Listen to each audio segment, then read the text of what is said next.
For Aryan, life was a high-speed train that never stopped. As the CEO of a fast-growing tech startup, his days were swallowed by endless conference calls, late-night strategy meetings, and the relentless pursuit of his dreams. He truly believed he was building this empire for Sarah, his wife. But somewhere along the way, he confused providing a comfortable life with actually being present. Sarah tried, time and time again, to bridge the gap between them. Over dinner, she would reach for his hand, only for Aryan to pull away with a polite, hurried smile.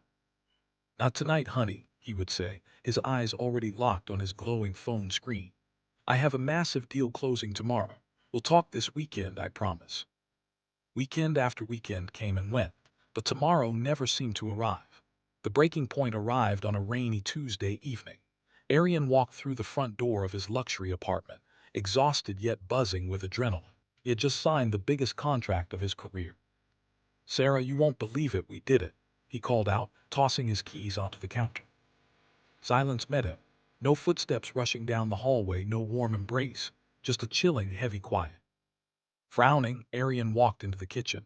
Sitting in the center of the dining table was a sleek photo album and a folded piece of paper. He opened the note with trembling hands. "Aryan," it read, "I hope your new deal gives you all the warmth and comfort that we used to share. I've packed my things. I couldn't stay in a home where I was just another appointment on your calendar."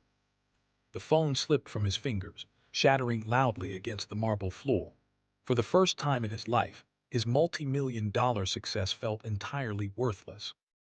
Consumed by regret and unable to focus on work, Aryan traveled far away from the city, seeking out Master Li, an elderly, reclusive gardener known across the region for his profound calmness. When Aryan finally found him, Master Li was kneeling in the dirt, gently misting a fragile green sapling with water. Aryan stood awkwardly for a moment before his voice broke. "I lost her," Aryan whispered, the weight of his grief finally spilling over. "I gave her everything she could ever want, but she left. How do I get the past back? How do I fix the time I threw away?" Master Li paused, setting down his spray bottle. He didn't offer immediate words of comfort. Instead, he motioned for Aryan to follow him to a small wooden bench overlooking the valley. Master Li reached into a small cloth pouch resting beside the bench and pulled out a handful of dry, golden sand. He held it out, letting Aryan look closely. "All the moments you spent ignoring your wife, all the evenings you traded for your ambition," Master Li said softly, "they were like this sand." Without warning, the old man slowly opened his fingers.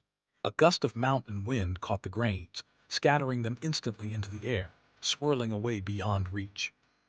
"What has slipped through your fingers," Master Li continued, watching the wind carry the dust away, "is gone, Aryan. You cannot chase the wind and you cannot demand yesterday back. It is history."